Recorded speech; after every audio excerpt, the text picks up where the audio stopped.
Hey everybody! I noticed right as I was going live, I'm like, I need lipstick. It's the best thing you can do if you ever go live is to put on some lipstick and get a good ring light or stand in front of a window. Hello, everybody. That's not the biggest mistake I've made as a business owner. We're going to be talking about growing a business. And so whether you are at the starting phase of growing a business, you are trying to get everything together, whether you're in the marketing zone, whether you are scaling and building a team. Today is just going to be real talk. I hope that you are okay with that. And I'm just going to be sharing some of my own story and where I've been and the mistakes that I have made, both starting a business, right? Deciding to begin freelancing, growing that business, learning how to market, learning how to get out there and get out of myself a little bit, right? And then that scale phase, which is really going beyond yourself and beginning to hire team members. And what did that look like for me? And to be honest with you, I've made some really big mistakes along the way. And I truly believe that I've learned from those mistakes. And what I hope today does for you is one, inspires you that it's okay to make mistakes in your business, right? Because I do believe that I am where I am today because I was willing to make some of those mistakes, right? I was willing to get back up after I made them. And then, secondly, hopefully you can learn from my mistakes. So maybe you don't have to go down. You can make your own mistakes. You don't have to do the ones I did because I'm going to let you know what it's like. Okay. So it's going to be real talk today. I hope that's okay with you.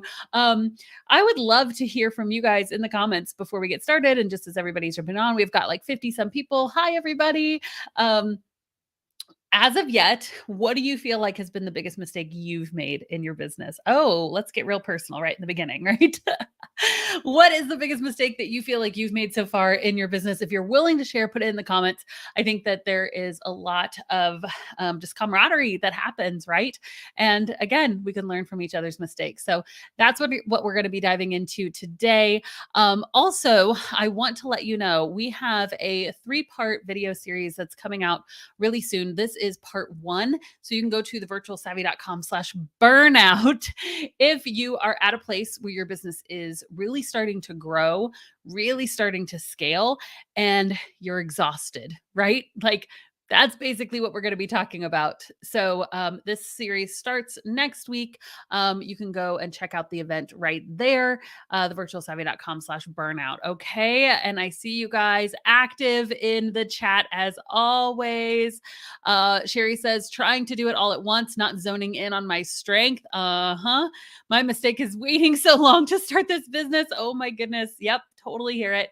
And Tiffany says, not setting clear expectations. So we're going to be diving into all this is more and more because I've done all those things too, guys. You are in good company. Ooh, here's a good one. Victoria says, undercharging. Hey, yes. Oh my goodness. So good. So let's just dive right in. Okay. So, like I mentioned earlier, I believe that there are 3 phases to growing your online business, right? It's that launch phase, the growth phase, and the growth phase and the scale phase. So the launch phase is when you're getting everything together, right? And so for me, my story started. I was pregnant with my second child, pretty pregnant, and I really wanted to find a way to make money working at home. I was actually nannying at the time with my daughter, and I just didn't love it. Like, it was not my passion, didn't play to my strengths at all. And I was honestly really bored and wasn't even making that much. And so I'm like, there's got to be another way, right? And so a friend suggested virtual assistants to me, and I started looking it up, and I'm like, oh my gosh, yes, this is what I want to do. And I feel like this is it was this simultaneous like excitement and fear. And if any of you guys have started a business, you know that those things can just live simultaneously right next to each other. So this I am super excited and super scared at the same time. And I feel like when I was in this phase, setting everything up, choosing what my services are, I feel like my biggest mistake at that point was not having confidence in what I actually knew how to do. There was I look up what is a virtual assistant, what all can they do, and there was this immediate sense of intimidation. Like, I don't know what these platforms are. I don't know what these services are. And so in the beginning, I started really, really small. And there were services that I think I could have offered where I didn't. So I literally, beginning guys, I said I could do customer service and data entry. And I'm pretty sure that's like all that I said I could do. Because I was just nervous, right? And so, and what happened is it's kind of that like, I didn't find my services found me. So, but in reality, it took me going to live networking events. That was one of the first ways I found clients, was just starting to go to live networking events. And people started asking me, oh, I told them what a virtual assistant was, what I could do for them. And I basically was like, anything that you'd give like an admin to do remotely, that I could do that for you, right? And so I started having people ask me, okay, well, could you do this, right? Could you also do my social media? And here was my answer. Okay. So just so you guys know, because I felt like I could actually offer that service. I was just scared to like actually put it in my portfolio. So I would say, well, I haven't done that before, but I am a smart person and I can figure it out. So let's do this, right? And so, and in the beginning, people did. They took a chance on me, and a lot of that was because I formed some relationship at first at these networking events, and so I started slowly expanding my services just by people asking me, could I do things? So I am thankful that I said yes to those opportunities because it did start to expand what I could do. However, one of the things that I feel like was a mistake was that I didn't have enough confidence in what I really did know how to do in the first place, right? Is this something that you guys have faced as well? Let me know. Because that was probably the biggest mistake that I would say in that launch phase. Another one, which I actually didn't write on here, but I'm just thinking of it now. Another one that I said that I would say, another thing that I think was a mistake was there are a few times that I said yes to clients when I knew it wasn't going to be a good fit. And that is, I don't have like a prescription for that necessarily, right? We do have a video, which someone in my team can drop it in the comments, on like how to spot scam jobs. So not necessarily that. Like I never said yes to a scam job. I was able to see the flashing light. So I'm not talking about scam jobs necessarily. I'm talking about like people that I just knew it wasn't a good fit. Like we weren't going to work together well. And for me, a lot of that is just like a gut thing, right? Like you just meet with someone and you're like, I just get a bad vibe about this person. And sure enough, this person would end up being too needy. I wouldn't set those boundaries early enough to say, hey, no, like you're not gonna call me a million times. You're not going to like I'm not going to email back within 30 seconds of you emailing me, right? And so over time, I did start to put those things like in my welcome packet, like, hey, you can expect a response to all emails within 24 hours, right? And sometimes people would email me and I would like wait an hour or so to respond, even if I could respond in 30 seconds, just because I'm like, I want to maintain good boundaries also, right? And set realistic expectations for people, for my clients. And so those are some of the mistakes I feel like I made kind of in that launching phase, right? And I see you guys saying like that's me. I've recently done that and then regretted that I said yes to them. Yep, said yes to clients that I knew I wouldn't be a good fit for sure, for sure. My biggest mistake was giving in to my doubts. And I feel like that's where a lot of people stand, right? Is that some people like so this mistake of not having enough confidence in my services, for me, it was like I had that, but eventually like I didn't let it stop me from getting started at all, right? And I do feel like this is where a lot of people get stuck, is that they're just like, oh, I don't know, I don't know, I don't know, and then they just get paralyzed there. And so one of the things that I will say with each one of these mistakes that I made, like I didn't stop. I didn't just quit. I didn't say, this is too hard or I don't have what it takes. I said, okay, this is a doubt or a fear or a mistake that I've made, but I'm going to keep going and I'm going to keep pushing on because I believe that I'm growing something awesome. Right. And that brought me to the growth stage. Right. And so for me, that was signing that first client, signing that second client, starting to create systems for how I was going to bring on more and more clients. Right. And so the growth stage is really once you've announced your services to the world and you're like, I am ready to do a deep dive focus on marketing, right? And so there's so many different ways to market. Some of the ways worked for me, some of the ways didn't work for me. The ways that I liked marketing the best was always through personal relationships first. I think that that is something that has always been a good source of ongoing clients, is just like tell the people that you know, right? So that is something that I did in the very beginning. It's like a friends and family email. You can get it on our website, thevirtualsavvy.com/swag. You can get this free email that you can send out to tell your friends and family about what you're doing. And so I did that. Yes. And so for me, marketing was kind of my thing. Like I love marketing. It's why we emphasize marketing in so much of our programs and everything. We teach you how to be a good marketer. So that necessarily wasn't an issue as much for me. I'm naturally just a person that piles things on myself. I do it to this day. Like, if Abby is overwhelmed, I'm overwhelmed because I'm spinning too many plates myself. And so, and I find myself even still having to draw boundaries on what I can do and what I just need to let go of and let somebody else do. And I think for a long time, I beat myself up over the things that I couldn't do, like, or that I didn't enjoy doing. Right. So I'm a creative. I love thinking of new ideas. I love anything. I love writing. I love doing anything that has to do with being creative. Right. I am not good at attention to detail. I feel like every job, maybe that's why I never succeeded in like the corporate world, because I feel like every job interview, um, they're like, okay, so let's talk about your attention to detail. And I would straight up just be like, yeah, I've got attention to detail. It's just not true. I'm sorry. I lied in job interviews. Like, I just don't. And I think that over time, I think I convinced myself for a long time that I did. And then the more time went by, I'm like, oh no, I'm actually terrible at this. And for a long time, I would beat myself up because I would miss something, right? I'd miss something with a client. I would make mistakes in the things that I sent out, that whatever.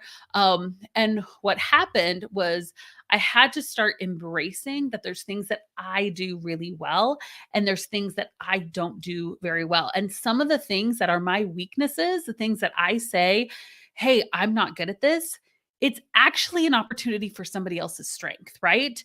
And we actually just had this amazing guy come and speak to our senior leaders this past weekend. And his name's Brian Upton. And he talked so much about this, about, man, learn what your strengths are and dive in and be the best that you can be at your strengths, because that's where you're going to find the most fulfillment. If you're living out your strengths day to day, then that's where you're going to be the most fulfilled and satisfied in what you're doing, right? And so hopefully your services align well with your strengths. Because if you're beating yourself up for the things you're not good at, realize those could be the first things that you could be outsourcing. And so in the beginning, I continued to try to do all the things. I did hire people, but I was just hiring like whoever. And instead of outsourcing the things that were my weaknesses, right? And I believe that outsourcing your weaknesses is one of the best things that you can do, because it allows somebody else. Like if I would have hired admin help in the very beginning instead of like social media help, I was good at doing social media, right? So I probably shouldn't have hired people to help me with graphics or writing or any of that in the very beginning. I should have focused on hiring the admin people, because that's what I was bad at. So I definitely held on to those things too long in my business. And it's insane. Once I finally hired the people who were good at the things I was bad at, it was like this magic happened. It was like, oh my gosh, look what can happen when you have both pieces of the puzzle, right? So, and then I'll be really honest. Once my business started growing, I made a really bad habit of not practicing self-care. Like I am a self-proclaimed overworker, and there was a season where I was running, probably also because I wasn't outsourcing enough, right? But I was running ragged, just trying to trying to keep up, trying to keep up, and it really did affect my health. Some of you guys know I had a history with like anxiety and panic attacks. And I think a huge portion of that was just these expectations I kept putting on myself, and not really taking care of my own mental health, whether that's not getting enough sleep or not eating well and all of the different things. And I went through a really long season where that was my reality. And since have like gone to doctors and been like, oh, simple things like, hey, Abby, you're vitamin D deficient. Oh, well, maybe that could help. And getting more sleep, right? And eating differently. And there's certain things that I've put into my life now where, and just the practical things like I don't try to do it all. I have given up on the fact that I can spin on the plates. Like, nope. I surrender. I cannot spin all the plates. So I'm going to get some plate spinners on my team, right? I'm going to get some other people to come and help me. And that has lifted so much of the anxiety. And so, yeah, that's one of the things that I would definitely recommend if you're in that growth stage as well, is to start looking at yourself as a whole person, right? You are not just a sum of your productivity. You are a sum of your mental energy and your physical energy. How are you doing mentally, physically, relationally, spiritually, right? Like that is who you are. And if your wellness is off in one of those areas, then it's gonna affect the whole thing. So I literally will sometimes just have to be like, close my eyes and be like, okay, how's my brain right now? How's my heart right now? How's my body right now? That's the one that I'm least aware of. That's the worst one for me, is because I will literally be sitting in a room. My husband will play this game sometimes where he'll like, our car, you can have it like separate temperatures. He did this to me just the other day. And I'll be sitting in the car and I'll be like, oh my gosh, it's so hot. Like I won't notice, like frog in a boiling water. Um, and I'll look down and he will have turned the heat up to like 89 degrees on my side. I'm like, you're so mean to me. He's like an older brother and he has to like pick on me. And so I'm the youngest child, so I'm just used to being picked on. But he'll like turn the heat up really high and I don't notice. And I feel like that's how we are sometimes with our own either mental or physical or spiritual or whatever health, is that like we don't know it until it's too late. And so sometimes I do have to do like these self checks of like, how is my brain? Like, am I super overwhelmed? How am I spiritually? Like I have a faith. And so I been praying, right? All of the different things. Am I like connecting to God? How is my physical health right now? Like, how is my body? Like, oh, actually, my butt hurts because I haven't gotten up and taken a walk in the past 3 hours. Maybe I should do that. Right. And so I think like having these little mental check ins is super important. And getting accountability in your life is something else that I feel like is important in this area. If it's something you struggle with, like I have a counselor that I go to, and my husband and I, like we do nightly devotionals and prayer together, and we try to hold each other accountable to that. Or, I started going to a trainer 2 days a week. So I'm like worst case scenario, I'm getting up and moving my body hard 2 days a week. Right. So, I think it's just putting those things into place. Then lastly, in the scale stage. So you have launched your business, right? That is like, okay, what services am I doing? What are my pricing and my packages? The growth stage is when you are starting to actually get clients and your focus is marketing. The scale stage is when you get to that place where you're like, I know how to get clients, right? Like I can turn up the client faucet anytime I want. But And this may be where some of you guys are at, where you're just like, oh, there's so many plates spinning, right? And you need to outsource more. Or it may be where you start thinking, like, I'm tired, like, I'm just exhausted. And I feel like that's where I was. That's where I was at in my business when I started scaling, is that I was just like, I just am tired of doing this. And this is one of the mistakes that I made, that I see people in this phase making a lot. If you've grown a successful business, but you're just exhausted, this is where so many people quit. People quit in each stage. People quit before they get started. People quit because marketing is too hard. But it breaks my heart when I see people quit. They've built this big, beautiful, amazing business. And then they're like, I'm just exhausted and I don't want to do it anymore. And most of the time, I feel like that happens because we are just like, this isn't working, so I'll do something else, right? I've built like like instead of building this big amazing business, I've built this like prison for myself, and this is worse than working a 9 to 5. And I see people sometimes at this phase go back to a 9 to 5, right? And I'm just like, man, this is one of those vital points where if you do learn to build a team, if you do learn to focus on your strengths, if you do become the CEO of your own business and not have to do everything, this is where you can build something really, really awesome and sustainable, and start living like that super freedom life that you had hoped for, right? Where you can actually take a vacation from your business, where you can unplug, where you can do just the things you love and not have to be spinning all the plates. But I see people quit. And to be honest, I quit at this point. I had built, some of you guys know my story, and I had built this amazing agency from my basement apartment in Washington, D.C. area. And I was like, I am exhausted and I want to be a course creator. So I actually let go of all of my clients, and I spent like 3 months creating courses.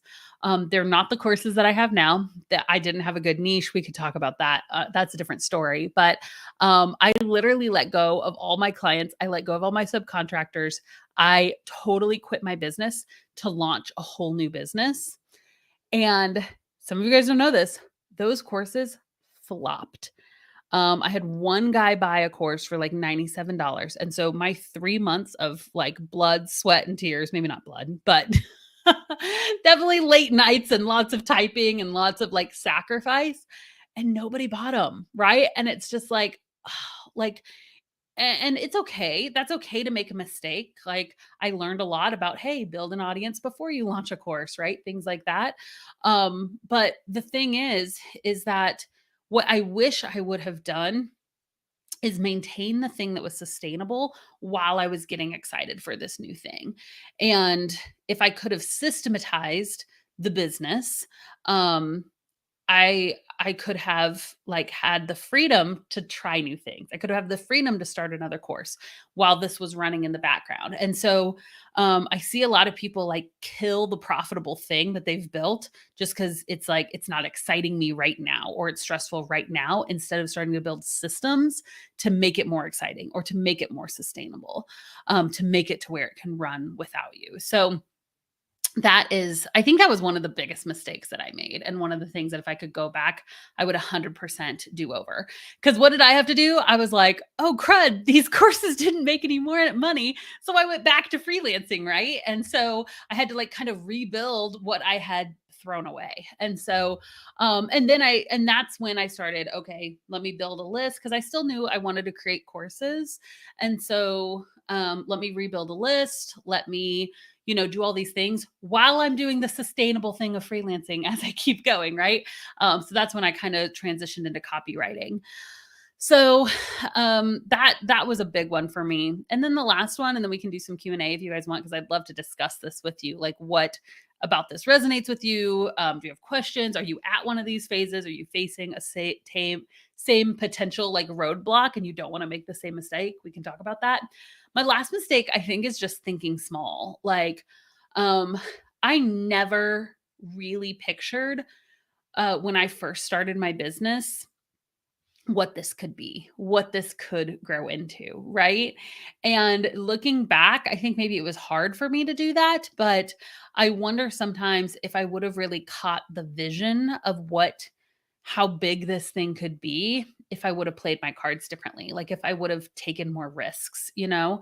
And so I want you guys to think about what could this really be?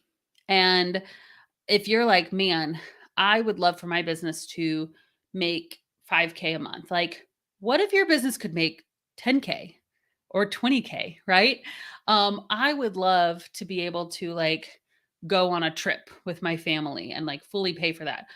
What if you could like you retire your spouse so you could take as many trips as you want, right? Like I'm just asking you to take whatever your dream is about the life that you want to create and take it one step further. Like what could be beyond the thing that you have in your mind and allow yourself to actually think one step further because it is possible and it's scary for sure. I'm not saying that that thing is going to happen overnight. But if we start to think about what could happen beyond just what we've imagined, right? I do feel like it will inspire us even more, motivate us even more, allow us to take more risks, allow us to put ourselves out there when we're uncomfortable because we're fighting for something really, really, really awesome. So, that's what I had for you today. I hope that you enjoyed that. Let me know if something resonated with you. Um and we can just do some Q&A. Like are you at one of these phases? Where are you at? Launch, grow, scale, and what's holding you back from getting to the next phase in your business? I want to know for sure. Um I love this. Lynette says that's why I put it into creative services because that's where I feel the most fulfilled. If you guys have not taken strength finders, I am like obsessed with strength finders this year. Like it is my thing. And so if you have not taken strength finders, you can buy the book. And then in the back of the book, there is like a code to take the quiz. And Strength Finders has helped me so much. You don't need all your strengths. It just tells you your top 5, and that's all you need to know. When you know your top 5 strengths, you can start to say, how can I create a life that highlights these 5 things? Because if you create a life where that's what you're doing, I'm telling you, I'm more fulfilled right now in my life than I have ever been. Like I am happier, I am more fulfilled, I feel the most connected to who I am and who I want to be than I ever have. And I really believe it's because I'm just living out my strengths, right? Like I'm just living who I am, and those top 5 strengths are getting like activated every single day. And it's the days that I'm not doing those strengths and I'm stuck over here doing the things I am not actually good at that I feel the most unfulfilled. And those are the days I'm exhausted and that I'm like, I don't want to do this anymore. So I highly suggest you take strength finders and see, okay, how can I start to create a life that just is a reflection of who I am and who I want to be, right? Um, let's see. So good. Sorry, I'm going through and looking for questions. Do you have a course on how to start your own agency once you have too many clients to handle? So what we have is something called Savvy Circle. It's incredible. Our students over at Savvy Circle, we launched this about a year ago, and it's amazing because we've seen our students transform their businesses. One of them just sent out a proposal the other day for a $50,000 contract. I was like, oh my gosh, that's so amazing. Like, and they're building teams. They're building systems to get clients that can work even when they're not around, right? And so that's called Savvy Circle. And that there right now it's just a wait list. We will be launching it in the next couple weeks. So you can just go to thesavvycircle.com. In fact, let me put that on the screen here. The circle. It's not like a fancy sales page. It's literally just like one little form that's a wait list. But it's an incredible program. And I'm excited that we'll be launching it again here in a few weeks, I think. So, yes, we do have something on that. You'll be hearing more about it soon. Do you have a recording of your full story? Actually, I do. My brother is a super talented videographer and editor, captured my stories at one point, and it's over on our YouTube channel. It's like the first video that you see when you go to YouTube. So the virtualsavvy.com/YouTube, you can watch my full story there. I don't think anyone's ever asked me that question, but we do. We have a video. Um, let's see. This wasn't a question, but Victoria said, I need to be better at building my marketing skills. So if you are at the place where you are ready to start marketing your business or you're really struggling with marketing, I would definitely check out our free training. It's called the virtualsavvy.com/BBO. I'll put it up here for you. This has some really good tips for marketing. So if you're at the growth stage, again, if you're launching, this would be good for you too. Growing, this is a really, really good. If you're scaling, like if you already have clients, that's where I would go to the Savvy Circle and get on the wait list, because that's what we're going to be launching soon. Great questions.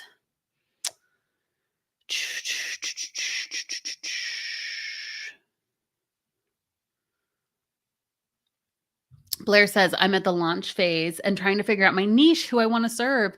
So I'll go on my little niche rant if you want for a second. So if you're at a point where you're trying to decide your niche and you are like stuck there, I would start.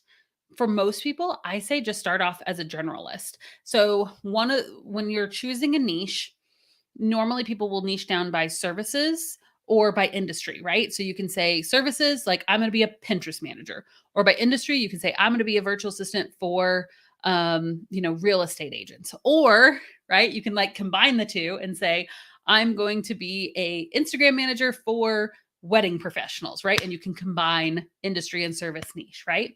However, I don't usually recommend choosing those unless you already are deeply tied to it, right? So let's say like, okay, I have years and years and years and years of experience in the real estate industry, then like by all means choose the real estate niche, right? Or I've been editing podcasts at my work for 10 years, like go be a podcast editor. Like that's amazing. Niche down right away by service. But if you don't have those things, what can happen is if you choose a niche at the very beginning, you're kind of pigeonholing yourself there, right? You're kind of saying, like, I'm only going to do this. And it actually, if you don't already have those network of people, it can actually be a little more difficult to get clients. So I usually tell people start out being a generalist, just have a list of services. I can do all these things and I do them for small business owners, right? Start out. It's like what all the gurus tell you not to do is like riches are in the niches. Yes. But the quickest way to get started and to decide what niche you want to do is to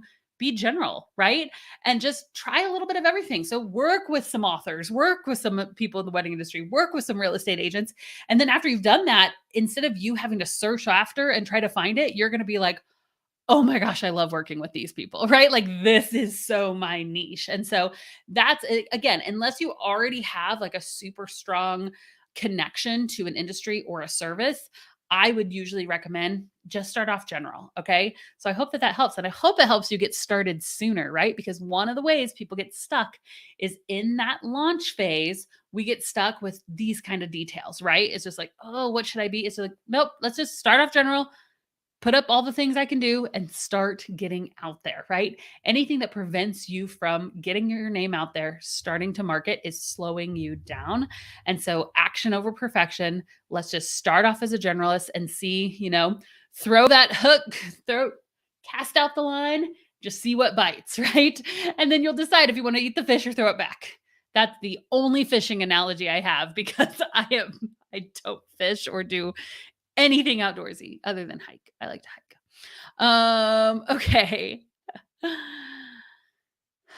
Let's see. I'm at the launch phase. How do I get over the hump of sharing my business in groups? I'm worried I can't actually deliver. So, Alyssa, one of the things that I would recommend, one of our core values at our company is to, let me put this down. One of the core values at our company is value first. So, most groups don't actually let you just come in and promote your own services.